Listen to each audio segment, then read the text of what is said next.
안녕하세요. 기계 엔지니어 증후군입니다.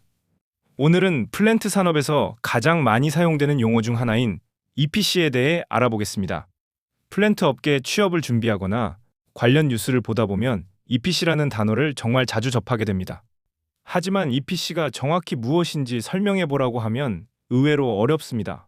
우리가 사용하는 전기는 발전소에서 생산됩니다.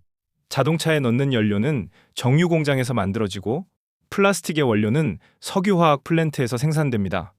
또 최근에는 LNG 터미널, 수소 플랜트와 같은 대규모 에너지 시설도 꾸준히 건설되고 있습니다. 그렇다면 이런 거대한 시설들은 누가 만들까요? 건설회사일까요? 설계회사일까요? 아니면 장비 제작업체일까요? 정답은 이 모든 과정을 통합적으로 수행하는 EPC 사업 방식입니다. 오늘 영상에서는 EPC가 무엇인지, 왜 플랜트 산업의 핵심 비즈니스 모델인지, 그리고 기계 엔지니어는 EPC 프로젝트 안에서 어떤 역할을 수행하는지 알아보겠습니다. 그럼 시작해 보겠습니다. 먼저 EPC라는 용어부터 살펴보겠습니다. EPC는 세 단어의 약자입니다. 엔지니어링, 프로큐어먼트, 그리고 컨스트럭션. 먼저 엔지니어링은 설계를 의미합니다.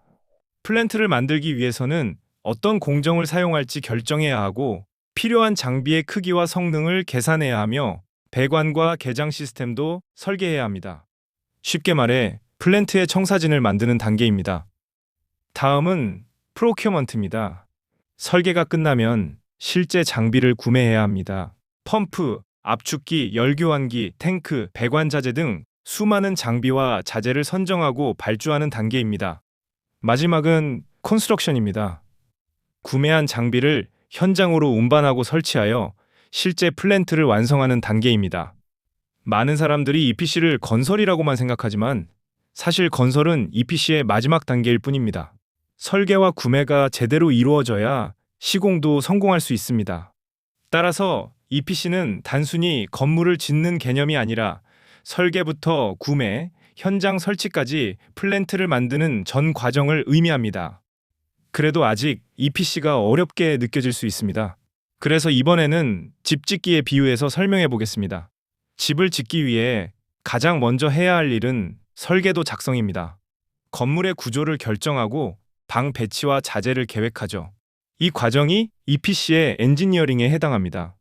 그 다음에는 철근, 콘크리트, 벽돌, 창문과 같은 자재를 구매해야 합니다. 이것이 프로큐어먼트입니다. 마지막으로 실제 건설 현장에서 자재를 조립하고 시공하여 집을 완성합니다. 이 과정이 컨스트럭션입니다. 생각보다 EPC와 집 짓기의 과정이 매우 비슷하죠? 결국 EPC는 복잡한 개념이 아니라 집 짓기를 훨씬 더 크고 복잡하게 확장한 개념이라고 이해하시면 됩니다. 그러면 궁금증이 생길 수 있습니다. 꼭 EPC를 통해서 집을 지어야 할까요? 물론 본인이 직접 집을 지을 수 있습니다. 하지만 그렇게 집을 지을 수 있는 사람은 몇 없겠죠? 플랜트도 고객사가 직접 건설할 수 있지만 대형 프로젝트의 경우 전문적인 역량을 보유하고 있는 EPC를 통해서 건설하는 경우가 많습니다. 이제 실제 플랜트 프로젝트가 어떻게 진행되는지 살펴보겠습니다. 프로젝트는 가장 먼저 고객, 즉 오너 혹은 유저로부터 시작됩니다. 오너는 발전회사일 수도 있고 정유회사일 수도 있습니다. 이들은 투자금을 제공하고 어떤 플랜트를 만들지 요구사항을 제시합니다. 그 다음인 EPC 회사가 프로젝트를 수행하게 됩니다. EPC 회사는 설계, 구매, 시공을 총괄하며 전체 프로젝트를 관리합니다. 그리고 필요한 장비와 설비는 벤더라고 부르는 제작업체로부터 공급받습니다. 예를 들어 펌프 제작업체, 압축기 제작업체, 열교환기 제작업체 등이 여기에 해당합니다. 그렇다면 기계 엔지니어는 어디에 있을까요? 바로 EPC 조직 안에 메카니컬 부서에 있습니다.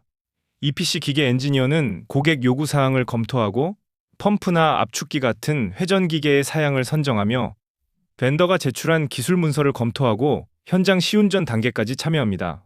즉, EPC 기계 엔지니어는 단순히 장비를 선택하는 사람이 아닙니다. 설계부터 시운전까지 장비의 전 생애 주기에 참여하는 핵심 엔지니어라고 볼 수 있습니다. 여러분이 기계공학을 전공하고 플랜트 업계, 특히 EPC 회사에 취업한다면 바로 이런 업무를 수행하게 될 가능성이 높습니다. 마지막으로 EPC 방식의 장점과 단점을 정리해 보겠습니다. 먼저 장점입니다. 첫 번째는 일정 관리가 용이하다는 점입니다. 설계, 구매, 시공이 하나의 조직 안에서 통합적으로 관리되기 때문에 프로젝트 일정을 효율적으로 조정할 수 있습니다. 두 번째는 비용 효율성입니다. 프로젝트 전체를 통합적으로 관리함으로써 중복 업무를 줄이고 비용을 절감할 수 있습니다. 세 번째는 기술과 품질의 통합 관리입니다. 설계 단계에서 결정한 기준을 시공 단계까지 일관되게 적용할 수 있기 때문에 품질 관리가 상대적으로 용이합니다. 반면 단점도 존재합니다. 첫 번째는 EPC 방식이 주로 대형 프로젝트에 적합하다는 점입니다. 프로젝트 규모가 너무 작은 경우에는 EPC 체계가 오히려 비효율적일 수 있습니다. 두 번째는 EPC 회사의 역량에 대한 의존도가 높습니다. 프로젝트의 성공 여부가 EPC사의 경험과 기술력에 크게 영향을 받습니다. 세 번째는 변경 관리의 어려움입니다. 프로젝트가 시작된 이후 설계를 변경하거나 범위를 확대하면 비용과 일정이 크게 증가할 수 있습니다. 그 외 다른 장단점들이 있겠지만 간단히 EPC를 이해할 수 있는 수준에서만 작성했습니다. 앞으로 플랜트 산업을 공부하거나 취업을 준비하면서 EPC라는 용어를 자주 만나게 될 텐데요. 오늘 내용을 이해했다면 플랜트 산업의 큰 그림을 보는 첫걸음을 떼신 겁니다. 오늘도 엔지니어 증상이 조금 더 심해지셨길 바랍니다.